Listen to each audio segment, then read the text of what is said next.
Portugal এবং কঙ্গোর match, সেই ম্যাচের আমরা প্রথমার্ধের খেলা দেখলাম এবং সেই খেলায় কিন্তু 1-1 গোলে সমতায়, এবং সেই সমতায় ফেরা সেই গোলটা কিন্তু একদম অতিরিক্ত মিনিটে শেষ সময় হলো।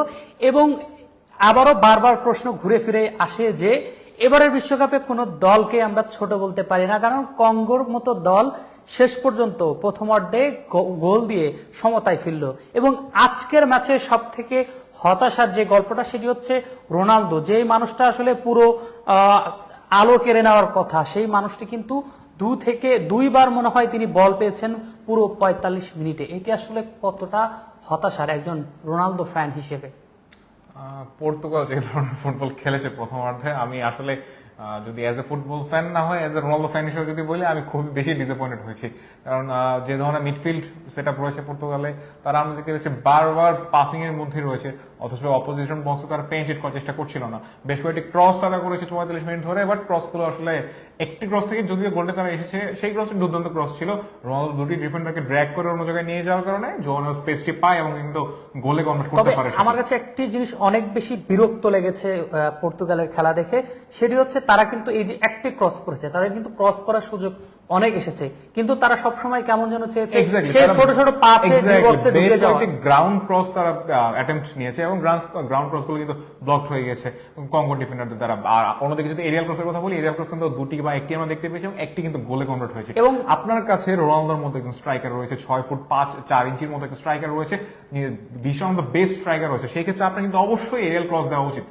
আমরা কিন্তু এটা মিস করেছি। হ্যাঁ, এটা একদম মিস। এবং আপনার সাথে হয়তো আমি খেলা দেখার সময় বলছিলাম যে রোনালদোকে কেন বল যদি ওখান থেকে আসলে কিক নেয় বা একটা পাস, হাই পাস দেয়, সেক্ষেত্রে কিন্তু জাম্পিং করে কিন্তু রোনালদোর গোল দেওয়ার অনেক আছে। রোনালদো তর্ক সাপেক্ষে ওয়ার্ল্ডের বেস্ট ফুটবল প্লেয়ার বলা হয়ে থাকলেও উনি যে গ্রেটেস্ট এভার হেডার বলা হয়ে থাকে, ওনার মতো হেডার কিন্তু আজ পর্যন্ত ফুটবল ইতিহাসে দেখতে পাই। ওনার হেড নিয়ে কোনো সন্দেহ নাই। আমরা কিন্তু চাইলেই তারা পর্তুগাল কিন্তু এই জিনিসটা অ্যাটাম্প নিতে পারতো। আমরা বারবার বলছিলাম, ম্যাচের মধ্যে কিন্তু আপনাকে বলছিলাম এরিয়াল ক্রস দেওয়া হচ্ছে না, সবগুলো গ্রাউন্ড ক্রস দেওয়া হচ্ছে এবং ফলস্বরূপ আমরা দেখতে পাচ্ছি নিজেদের মধ্যে পাসিং খেলা হচ্ছে।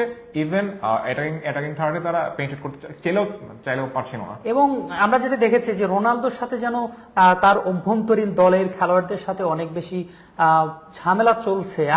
আমার যেটা মনে হচ্ছে যে রোনালদোকে বল পাসেস দেওয়া হচ্ছে না, একই সাথে তিনি ফাঁকা থাকলেও তার কাছে বল বাড়ানো হচ্ছে না।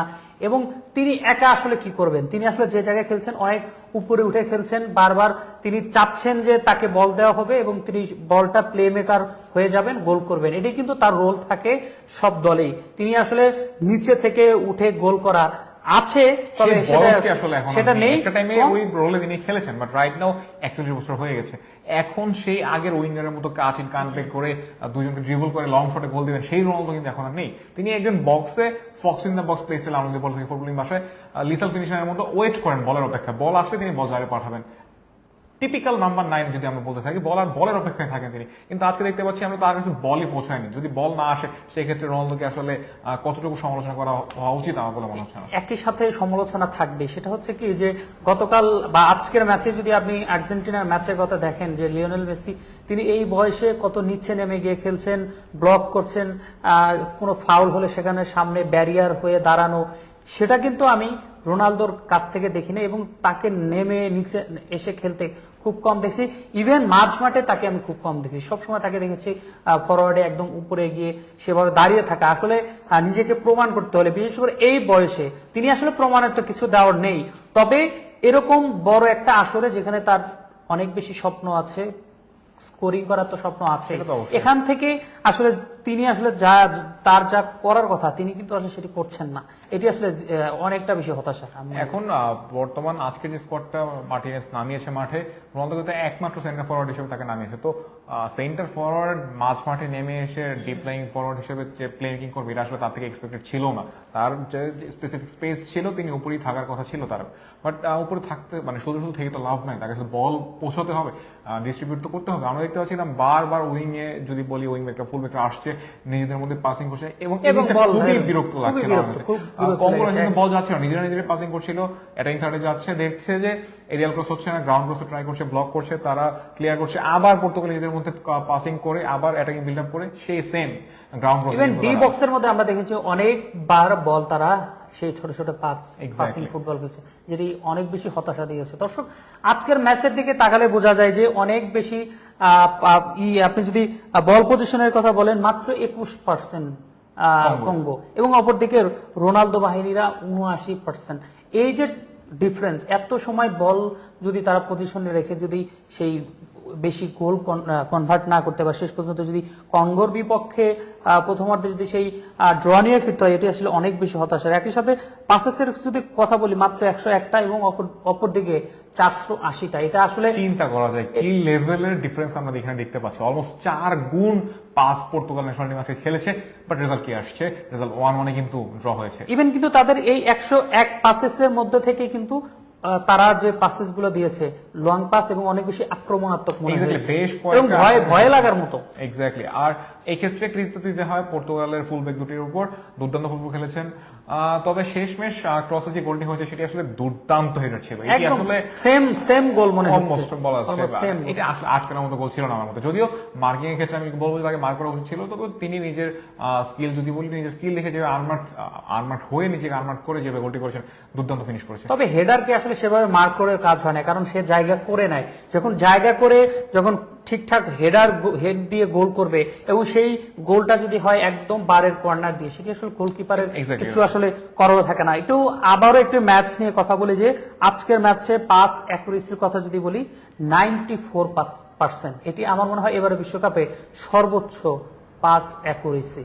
এত পাস আসলে আমরা অ্যাকুরেসি ম্যাচে কোনো দেখিনি। পাস অ্যাকুরেসিটা সবচেয়ে ভালো মনে হচ্ছে।